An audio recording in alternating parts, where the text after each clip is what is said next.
Hi everyone, welcome back to my channel. Today I have a really fun video for you. I have some footage from the Chanel pre-sale. This is my first year that I've ever attended the Chanel pre-sale. I was invited by my SA.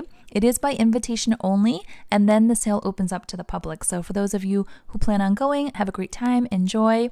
There's lots of eye candy. Well, I wouldn't say lots, but there's a decent selection to look through. Ready to wear, costume jewelry, and shoes. So in this video, I'm going to share all the eye candy. I'm going to show some items that I tried on.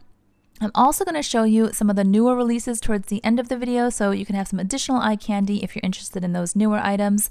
And I will say, just caveat real quick, I don't have an official unboxing in this video, although I did pick up 2 new items from the sale that I'm really happy about. The reason why I don't have the unboxing for this video is because what the SA does is they keep the items, then they charge you the next day when the sale goes live, so to speak, when it becomes public.